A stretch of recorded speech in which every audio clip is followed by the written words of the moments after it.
romaine. On voit mal que Flavius Joseph, qui est historien, n'ait pas parlé de ce qui s'est passé à ce moment-là, si vraiment, historiquement, ça avait eu lieu. Alors si vous prenez aujourd'hui Flavius Joseph, l'histoire des Juifs, vous avez un petit passage concernant le Christ et le christianisme, le Christ plutôt. Et on nous dit, vous voyez, la preuve. Sauf que ce petit passage a été analysé dans une thèse formidable qui fait la démonstration que c'est un texte qui a été écrit 8 siècles plus tard. Nous n'avons aucun texte aucun manuscrit qui date du 1er siècle. Donc ce sont des textes qui sont repris, recopiés au 2e, au 3e, au 4e, au 5e, au 6e, au 7e, au 8e siècle. Vous imaginez bien, 8 siècles plus tard, quand un moine copiste, et certains moines copistes sont illettrés, il y a des gens qui recopient simplement ce qu'il y a à recopier, mais qui ne savent même pas ce qu'ils recopient, d'autres qui évidemment savent ce qu'ils recopient, et il n'y a pas à l'époque de droit d'auteur. On estime que finalement Flavius Joseph a oublié de dire un truc, on ajoute 10 lignes. Et puis, dans la copie, on voit une référence faite au christianisme, au Christ du moins, alors qu'elle n'existait pas précédemment, du Christ ou du christianisme. Donc pas de traces, pas d'existence historique, et ce sont les traces que nous connaissons, les traces que nous connaissons, elles seront fabriquées par la suite par, je vous l'ai dit tout à l'heure, Hélène, qui était la mère de Constantin. Flavius. Peut-on parler aujourd'hui de la Bible sans mentionner un si célèbre? Et pourquoi est-ce qu'il y a ce rapport entre lui et la Bible? Bienvenue à tous, j'espère que vous allez tous bien. Alhamdulillah. La Bible que nous avons aujourd'hui, vous allez entendre aujourd'hui qu'on vous dit que non, il y a la Septante, il y a le Targum et autres.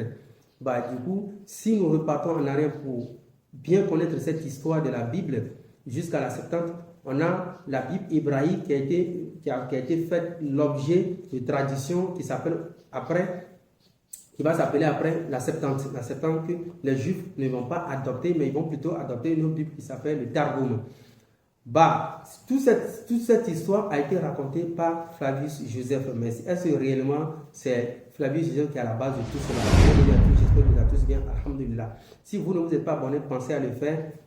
Écrivez seulement sur YouTube Ismaël Koussi, Facebook Ismaël Koussi, TikTok Ismaël Koussi. Comme la logique nous l'a enseigné et dans ce que pratique l'islam, quand on parle des hadiths, on parle des textes qui ont été rapportés. Et du coup, ces textes font l'objet d'une étude méticuleuse à travers des personnalités, à travers la transmission. On essaie de voir la biographie de tout le monde, on essaie de voir si certains ne sont pas absents du texte, mais qui ont été cités comme des éléments virtuels. Du coup, chez les chrétiens, ce n'est pas le cas. Aujourd'hui, nous allons parler de la transmission de la Bible jusqu'à la finition et nous allons donner le nom de l'auteur qui l'a fait, que nous avions déjà cité, qui est Flavius Joseph. Mais pourquoi est-ce que nous allons nous intéresser à Flavius Joseph? C'est juste qu'en islam, par exemple, selon la logique, on ne peut pas recevoir le témoignage d'un faux individu, mais d'un faux, c'est impossible.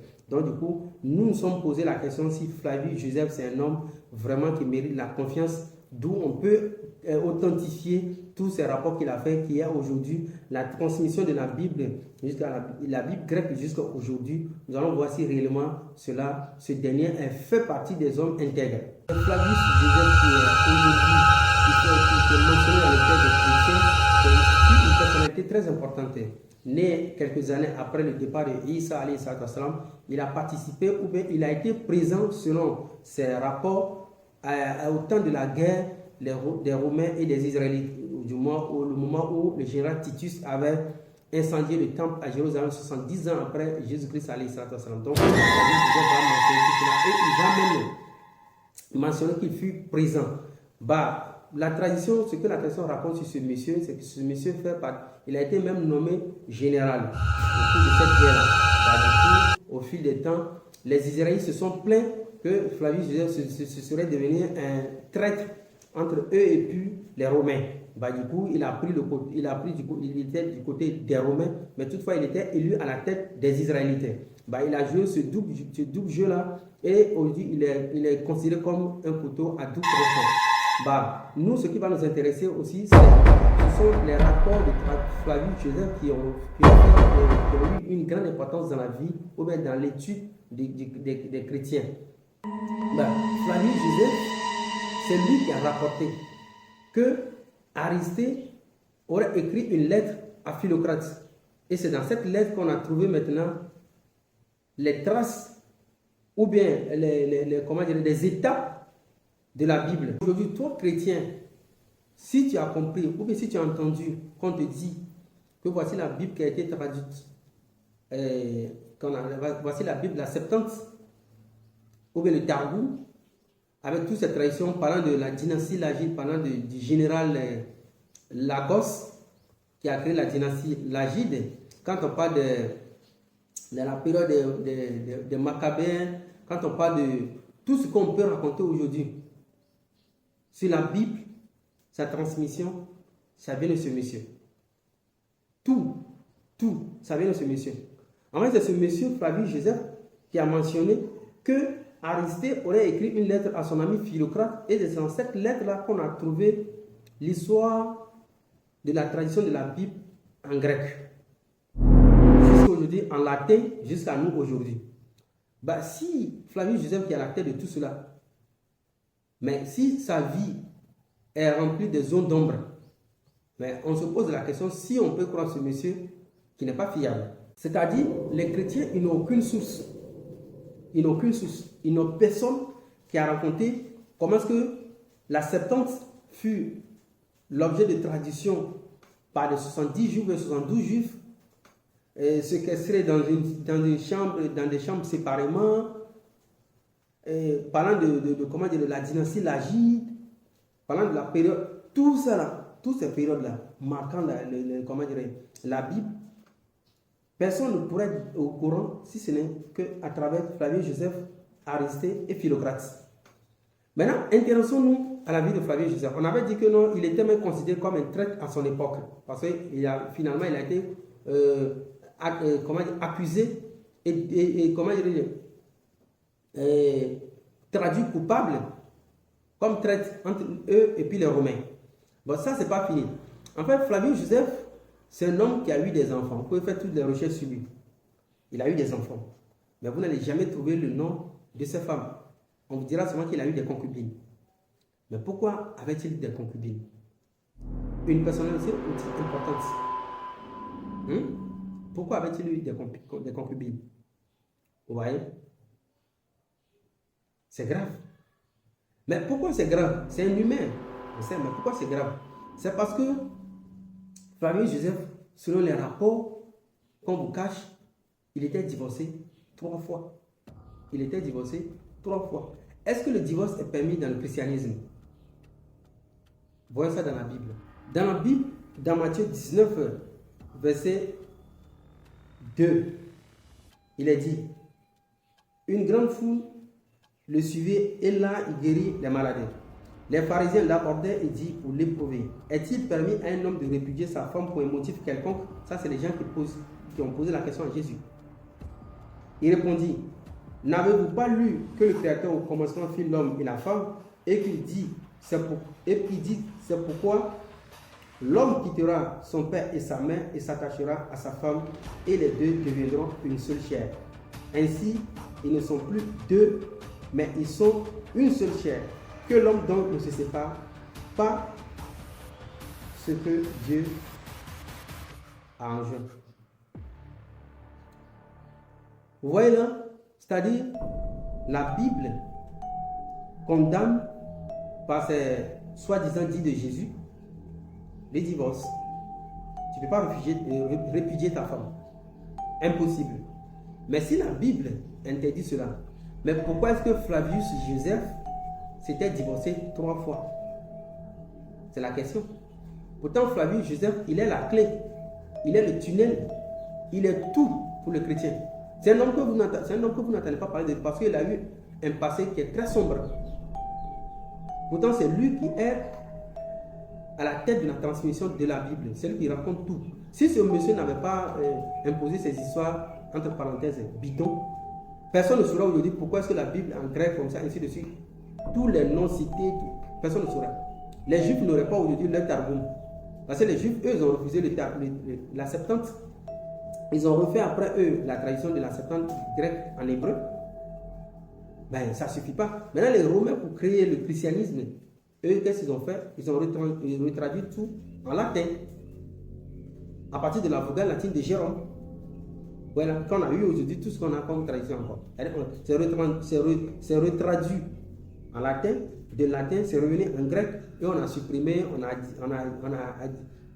additionné des choses. Voilà, c'est comme ça. Voilà tout le parcours de la Bible. Et ce monsieur, Flavius Joseph, regardez ce qu'il a fait.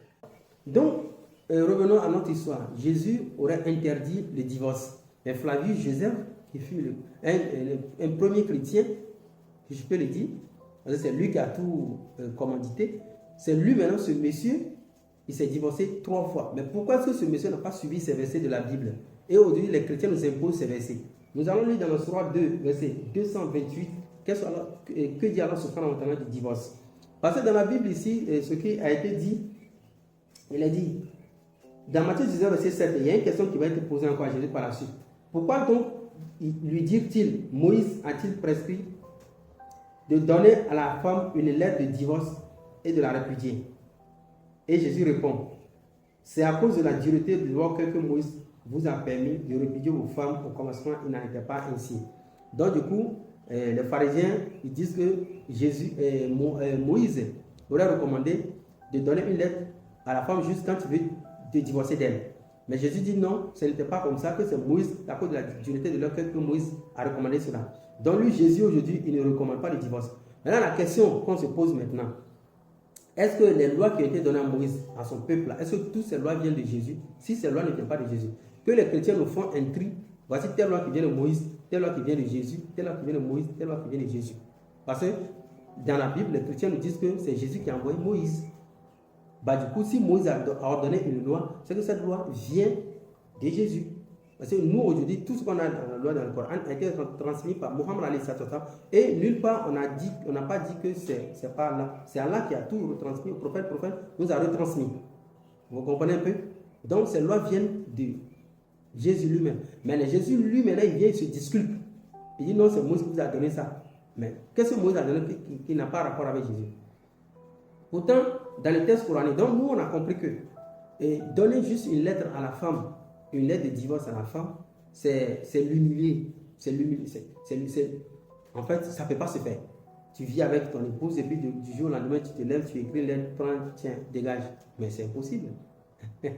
La femme, quand même, n'est pas un poulet. Vous voyez? Voilà, même un poulet, on ne peut pas le lâcher comme ça. Poulet, même dans la rue, l'État, le gouvernement, sait que ça appartient à quelqu'un. Pour la deuxième partie, est-ce que nous, musulmans, approuvons ces codes de Jésus? Non, nous n'approuvons pas cela. De ce Jésus biblique, non, nous n'approuvons pas cela. Mais est-ce qu'on est d'accord avec Issa? Oui, on avait un messager comme ça. Mais est-ce que c'est lui qui a dit ça? Non, ce n'est pas Jésus qui a dit ce genre de choses. Et si c'est Jésus qui a dit ça, nous, on ne le connaît pas. Pourquoi? Regardez par exemple dans le Coran, dans la Sourate 2, verset 228, alors subhanahu wa ta'ala dit, et les femmes divorcées doivent observer un délai d'attente de 3 menstrues. C'est-à-dire, avant de divorcer une femme, tu dois attendre, elle est chez toi, tu la nourris comme d'habitude, tout. Et maintenant, elle doit attendre 3 mois de menstrues. Les 3 mois de menstrues, elle est chez toi. Et déjà, tu l'as déjà prévenu que tu veux divorcer d'elle. Donc, elle va faire ces 3 mois-là de visiter. Les 3 mois de visiter. Après ça, maintenant, tu vas appeler sa famille et vous allez vous asseoir et tu vas te séparer d'elle. Mais dans la Bible, il suffit que tu écrives une lettre et tu lui donnes. Il n'y a pas de délai d'attente. Pourquoi ce délai d'attente? Mais c'est logique. Parce que ça inclut beaucoup de choses, comme par exemple la femme, elle aurait peut-être quelques signes de grossesse, tout, voilà, pour ne pas que tu la répudies en difficulté. D'ailleurs, même dans le Coran, dans la Sourate 2, verset 241, alors subhanahu wa ta'ala dit, les divorcés ont droit à la jouissance d'une allocation convenable, constituant un devoir pour les pieux. On droit à une allocation convenable.